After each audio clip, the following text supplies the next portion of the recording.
Welcome to The Authentic Spiritual Journey, a weekly podcast featuring real and practical spiritual conversations from fresh perspectives here on the Experience of the Soul podcast channel. Today, episode 258, we welcome special guest Dr. Tommy Dorsey of the Orlando Minority Youth Golf Association. And now your host, Reverend Cynthia Alice Anderson. Hello and welcome to the Authentic Spiritual Journey. My name is Cynthia Alice Anderson. I am the host, and I'm here today on site with Dr. Tommy Dorsey. And Dr. Tommy Dorsey is a longtime friend. He is an amazing dentist as well, and he runs one of my absolute favorite organizations called Orlando Minority Youth Golf Association. So, dear friend, thank you for having me, and thank you for being on the show. Very good. Thank you for having me. Yeah, it's always a pleasure to be down here and be in your office and be in the vibe with all the cool golf stuff. I feel like I can be a golfer when I'm in here. It's always here. Yes. Mm-hmm. Yes. Well, and I know you've done the program for a long time, and I definitely want to get to that, but one of the key things I love to talk about, as you know, is our spiritual journey. All right. And, as long as we've known each other, which is probably about 15 years now, I don't know if I know the very beginning of your journey. Like let me start by saying, I experience you as somebody who is a voracious reader. You are a student of life. You are always growing and seeking to be more. And yet in my mind, you're one of the most successful people I know, personally, professionally, with your organization. So for the listeners, because we have people listening all around the world, and I want to hear a little bit of your story about when you started realizing your spiritual journey was so important, because I know you even use that in your program as well. Correct. Well, years ago, when I was a kid, I read to two old ladies. Years ago. Oh, yeah. And years ago, I was consistent with that. Uh-huh. And being consistent with that, I knew that I was helping them to read and grow. And they were old. And then I happened to one day find I've been to church, Baptist church and all that. Mm-hmm. But one day in my mom's house, I found a book called Health, Wealth, and Happiness. Oh, Health, Wealth, and Happiness. Yes, I know. It's one of the finest books that I have ever read. Mm-hmm. And what I saw in that book was a chapter on the Lord's Prayer. Yes. And I had become where I could say a prayer in 5 minutes or so. But then that taught me that there was more to what I was doing. Uh-huh. And so after reading that, I called to find out Unity was on the backs. And I said, let me call downtown and see if I can come down there. Oh, right. And that was in downtown Orlando. Downtown Orlando, across from City Hall. Yeah. So that was probably, what year? Any idea what year that was? Oh, 25 years ago. 25 years ago. Yeah. And I went and met Phil Schaefer. Oh, yes. He was the senior minister then. Yeah. And I had 25 questions for him. And those 25 questions, they came out. Well, I had called before to find out if I were welcome. And whoever answered the phone said that if your skin was taken off and we were in the hospital, we wouldn't know the difference. So I went. I went with my questions, and I went many times to learn what was going on. Mm-hmm. And that was a new experience for me. That was a new revelation for me. And that was something different for me. It was deep. Deep, yes. It wasn't just a reciting of prayers. Right. It wasn't just a sermon. It was more. Uh-huh. And it opened the mindset to be more. Yes. And so I did. I kept going, and I kept going, and I kept going. And I thought they were going to move to the airport or somewhere, and I was going to lose them, but they moved to Holden Street. And after Phil Schaefer and one other guy came, Uh-huh. and then Reverend Cynthia Alice came, And then I became enamored with her. And therefore, I just kept going and kept learning. Yes. It opened my mind Yes. to the fact that I must find God for myself. Yes. I must learn. I've asked Cynthia, Reverend Cynthia, about meditation, which seems to be the key to all. And so I started to practice meditation and stuff like that. And basically, all this time I was doing the Minority Youth Golf Association. Yes, yes. And so I knew that God had to be with me in order to be successful. Yeah. So therefore, I incorporated an ending prayer. I am the light of God at the end there. Right, And that prayer for protection. And I start all lessons off with a prayer. So that the kids may never get away from the fact that God is. Yes. And that our strength and help comes from Him. Yes. And you know, it's interesting what you're saying, and you use that word mindset that we were talking about, you know, pre-show. And it is, when we shift our thinking, everything else changes. And I think your journey was almost catapulted forward with that book. It's like it moves it from it's almost like when we grow up in what I'll call mainline religion, it's almost like we're not participants. We're like watching it go by, you know, like we say it, going through the motions, right? Yeah. Like we're observing it. Right. But the way you're talking about it now, and my experience of the study of the same principles, is it is a shift in mindset because we're starting to embody the things we're teaching and seeking to be more like the Christ we're studying. Right. Rather than worshiping somebody outside of us, even though there's a lot of great awe and wonder of Jesus the Christ, I'd never take that away. Ooh. You know, there's, in my view, no name above that. Right. By that same token, though, if we only are worshiping and not embodying, the world never changes, our life never changes. That's right. I had a unique experience when I was in the Navy. Uh-huh.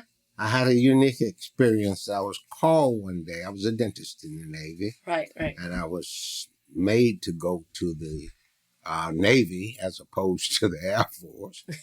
And when I got there, one day they told me to go see this head of the sea of the Navy base. Oh, wow.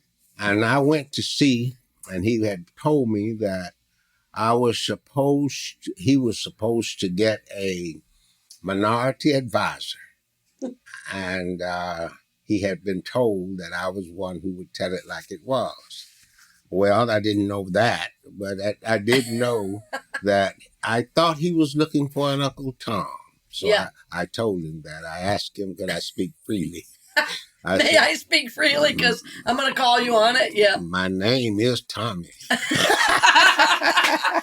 But I'm not one of them. But you're not Uncle Tom. So Captain Talbot suggested that I be him. And I said that would be some requirements that I would have to make. I would need an office down from you to debrief every week. Right. I would need to have freedom to go over the base at any place that I wanted to. I would like to have that. And then I would have to make sure that everything was clear for me. Yeah. And then I would have to set up race relations institutes. Yes. And I did. I would meet with all the chaplains. 50 of them. I forgot that. Yes. And so, therefore, I became one who began to work toward the betterment of the base and the betterment of the people. And as a result of that, it became a part of me. Yes. And I had to come back to Miami and to Orlando, but I learned golf in the Navy by chance. Uh-huh. I wondered about that, yeah. By chance, a friend of mine wanted me to go out and play with him, and I asked him how long had he been doing that. He told me 5 years, and I said, "Is that all the efficiency that you've gotten?" I said, "I probably could beat you in a couple weeks." I couldn't. But that's what my thought was. I did shoot 60-something. And then I went to Miami and met Doyle Banks, who taught me the game. He really taught you. He taught me the game because I came with a most humble spirit. Yes. And my spirit was that I don't know, Mm-hmm. so you tell me everything I need to know. And in return for that, I'll do your dentistry. Oh, what a great trade. He taught you golf and you give him free dentistry? That's right. Oh, wow. So we worked and we worked and we worked, and I became one who could play pretty good. Right. The interesting thing was the first time I shot 76, I called to tell him, and he said, I know you shot 76. And then I knew of the spirituality in that. Beautiful. So when I came to Orlando, I was a 32nd degree Mason. I had a Master of Large and all of that. Mm-hmm. Barbecue business, 10 years and all of that. But meantime, I said, this golf game has something to offer children. Yes. It has to do with thinking. It has to do with planning. It has to do with execution. And I think it's better for them to learn life skills. Not the golf skills, the life skills. I couldn't possibly teach them how to be a pro, I thought. But I would teach them what I knew because what Doyle Banks taught me took me to win many tournaments. Right. And so I thought that I would just teach what I knew. And as a result of that, I think that we had some kids to go to college, about 48.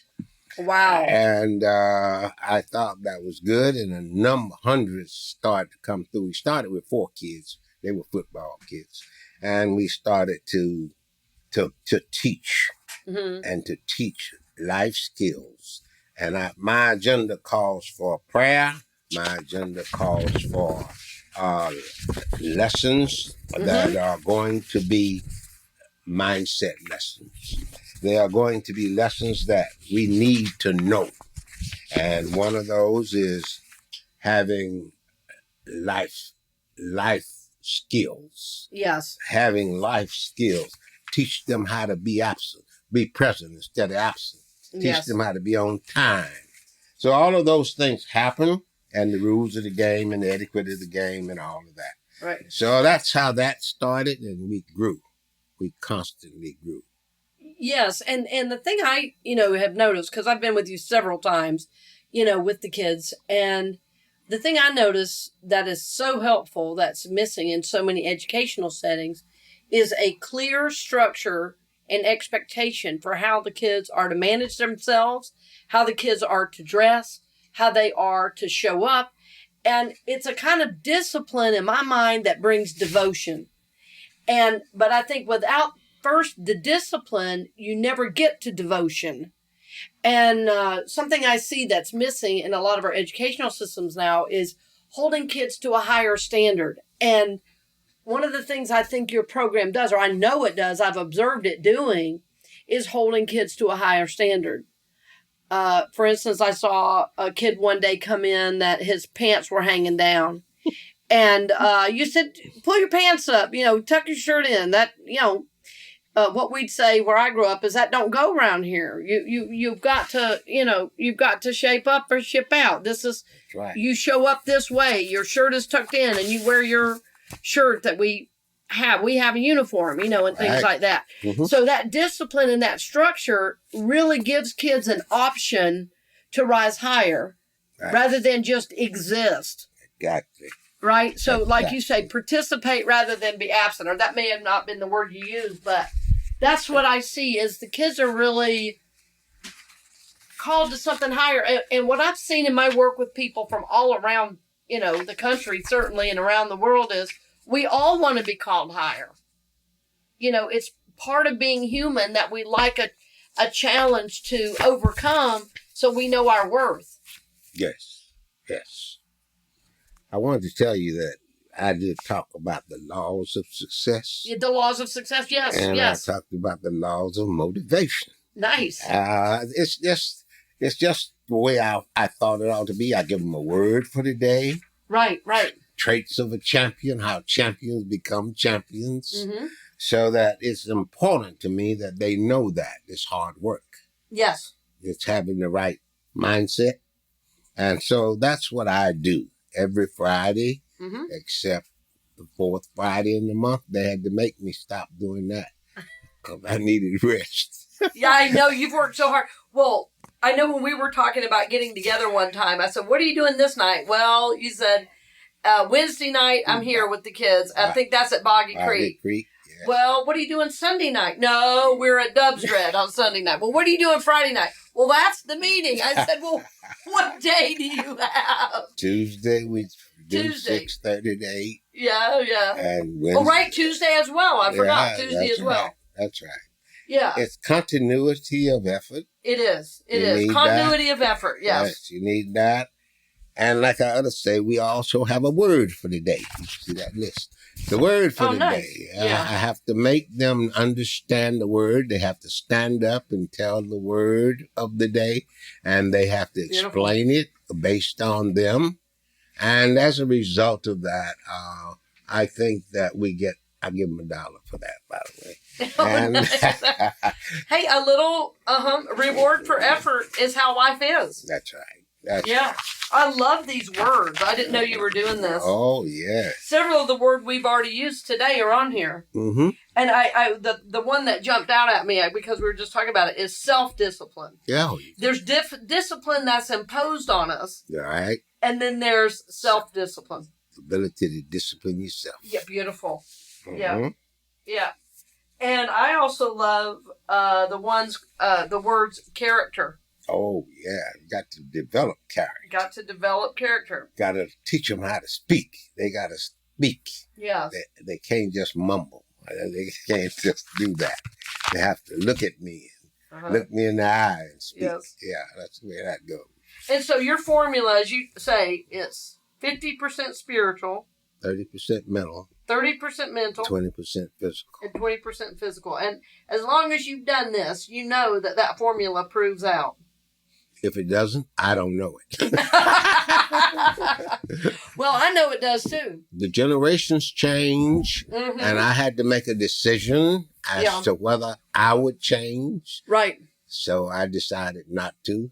Mm-hmm. I decided to accept their changes and how they think and how they are computerized and all of that, high tech. But at the same time, old knowledge is very good. Yes, that phrase we love is ancient wisdom, modern relevance. I like that. Right? That's the one you and I have talked about. Yeah. Ancient wisdom, modern relevance. And I see that a lot too, and I think that's one of the things about your program that works is you're still teaching what I will call values. Yes. Life lessons. Right. Things like character, discipline, respect, even desire, commitment, all the words I'm seeing on here. These are all the things that are necessary for a successful life, no matter what it is you're doing. That's right. And I know that, I don't know the phrase you have, but I remember being with you and hearing you say many times that I'm teaching you basically how to live life through the game of golf. Life skills. Life skills. That's it. That's it. Life skills. See, I can't make a kid learn. Right. I can't make a kid do anything. Mm-hmm. I have to accept the kids that are sent to me by God. Mm-hmm. I have to make the kids think. Sooner or later, I have to make them think while they are there. Exactly. And once they decide how they're there, then will you put the effort forth. Mm-hmm. You got to put the effort forth because I can't give it to you. You have to give it to yourself. Sisters can't give it to sisters. Brothers can't give it to brothers. Right. You have to get it for yourself. And the only way I see it is your mindsets are pretty much fluctuating, going this way and that way. But at the same time, you're going to have to learn self-discipline in order to be able to learn. Yes. I even asked the question, how do you learn today? Yes. Because I think that's a bit different today. They like call the phones. They like the tablets. The games. The games. So when EA Sports did come out, I was flabbergasted. The kids could ask the questions. Right, and the number of questions you said, right. and the detailed questions That's were surprised. Right. I mean, I didn't even understand some of the questions. Right. But even the EA Sports couldn't answer some of those questions. But anyway, it's all good. And it's all, I think that if I didn't do this, I don't know what I'd be doing in terms of influencing at least those that come in my presence. Yes. So I do that. And I do that with the spirit that God is guiding me and that I don't have to do too much thinking. I have an agenda. My son told me that they didn't need paper. They can't listen. They can't do this. Well, they may not can, but I'm there. Right, exactly. Well, and when I have spoken there a couple different, I don't know how many times, it's been 3 or 4 times, 5 times over the years, I don't know.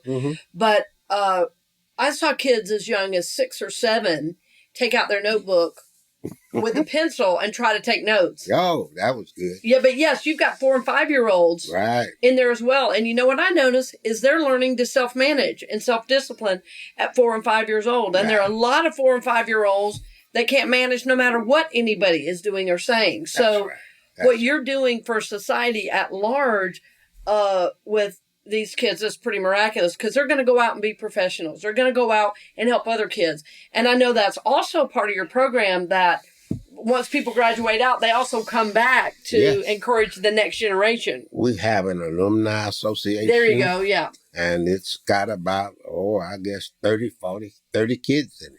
That are engaged. Engaged. Yeah. But you've had hundreds come through the program. Oh, hundreds. Hundreds, maybe thousands. Right, And what we do, we've had a golf tournament for 11 years. Yeah. And we honor people at that time and stuff. Right. And it's all good. We have, like I say, Boggy Creek, 3 trailers full of clubs and all. Yeah, amazing. It's amazing. It's amazing. Callahan Center. We have a partnership with the city of Orlando. Right. And we also have a partnership with the Tavistock Corporation. Ah, okay. Yeah. So we are pretty much, I wouldn't say set with money and stuff, but that doesn't matter. I have to be motivated to go on and on and on, and I am. Yes. But if anybody wanted to give to your organization, you certainly be open to receiving. We are a 501c3 program, and we are Enlightenment Inc. I love it. DBA, Enlightenment. Oh, nice. I didn't realize that. Yeah. Enlightenment Inc. DBA of the Orlando Minority Golf Association. Yeah. And there are also girls and boys in your program, right? Of course. Yeah. We have, I love girls, and I think we must have 10 or 15, 10 or 12. Yeah. Well, I know one of your girls went on, I think, went on to do like LPGA stuff. Yeah. We have Mia Campbell. She's now the assistant coach at FAMU. Right. And several of them have tried the LPGA. I have several boys that have tried the PGA. And I thought the long distance champion too came out of. He did. There's a picture of him over there. Yep. Maurice Allen. Yes, Maurice Allen. Yes. Yeah. Yes, he's pretty amazing, isn't he? Yeah. He's an interesting guy. We are at odds now, perhaps, till he comes back. Okay. And he has to come back, because I won't go. Nope. There you go. Well, that's relationships for you, right? Yeah. Right. But well, I admire the work you do, and I'm happy to be a part of it whenever I am invited, and always happy to give both financially and otherwise of my time. And you do, and you have, and I appreciate that. I appreciate every nickel that we get. I appreciate every club that we get. Yeah, we're on a couple of sets of clubs today. I'm supported by our work. I'm supported by people who bring things all the time from Lake Nona. Right. Yeah. Right. So God knows that I am blessed. Yes. Well, and I think your walk in all this, your spiritual walk, is a testament to what happens when we are on purpose. That support shows up, that people show up, because you also have an incredible team. that Oh, yeah. supports you. Yeah, You have, other coaches, you have moms, you have dads, you have grandmas. that's right. You have people with no kids in the program at all that are, supporting. Yeah, that's right. That's right. Yeah. It's and I've never asked. It just happens. Mhm. I believe they're sent. I believe that too. And so I just accept them, Mhm. and they follow my lead. I have a post, Zoom post every other Monday Uh-huh. where I talk to instructors. Oh, I didn't know that. Oh, yes. We're always trying to evolve with the technology to a degree, but I also know that the basic format and the basic structure that I have is good. Oh, it is. It Yeah, works. yeah. It's based in spirituality. That's right. And it's based out of your journey, which is the other reason it works. You are authentically living your path and journey and giving it as a gift to the kids. And then they have, like you say, the choice to accept it, to receive it, and try it on for themselves. And they'll have their own journey, That's right. from there. But you're giving them a real good start. And friends, I know as you're listening today, or as our listener, you're thinking, well, how can I start to give my gift in a bigger way? And it's what I believe we're all called to do, to figure out a way, whatever gifts we have, to help the generation coming behind us, because not only does it help them and the world after we leave, it does leave a legacy, but it also blesses us in the meantime. Yeah. There's no greater gift than giving from your gifts and seeing people take it and grow and change. Ooh, they're the better people. Yeah, that's They're incredible. better for it. Yeah, I know right. it. Exactly. Whether they play golf again or not, whether they're Right. better people. Better people for it. And I agree. the intelligent people. I mean, people who are aware. Yes. Who are aware of respect. Right. Who derive self-respect. Yes. And things like that. Right. So, Dr. Dorsey, what's next? So, I know it's a long season. We were talking pre-show about the season goes from February through October, but then you said, well, even after October, we still play every week. So if somebody wanted to know what you guys were doing, where would they find that out? We were on our website. Website? Let me see if I can give you the website address. I got it somewhere here. And you know what? We'll put it in the show notes so people can look it up after the show. No worries. Okay. I'll add that later. But I thank you for your time. And as always, Dr. Dorsey, I'm always happy, delighted, and honored for time with you. And I'm honored to be able to support the kids. And I am always so blessed by being here and seeing young people of all ages, girls and boys, begin to live a spiritual life and a life on purpose, knowing that's what changes the world for the better. And that's my goal. That's my purpose. So thank you, dear friend, for joining me today. And thank you to all of our listeners. Thank you for your continued support and love. And we hope today you got inspired to go out and live your work and your passion in the world. We look forward to seeing you next week, and blessings on the journey, dear friend. We hope you've enjoyed this episode of The Authentic Spiritual Journey here on the Experience of the Soul podcast channel. This channel is made possible because of listeners just like you. If you would like to support the channel with your tax-deductible contribution on an ongoing basis or through a one-time gift, head over to experienceofthesoul.com/support. The Authentic Spiritual Journey is copyright 2023, Cynthia Alice Anderson, all rights reserved. Our theme music is composed by Dave Croft and used with permission from RR Hot Publishing. The Experience of the Soul podcast channel is a production of 818 Studios.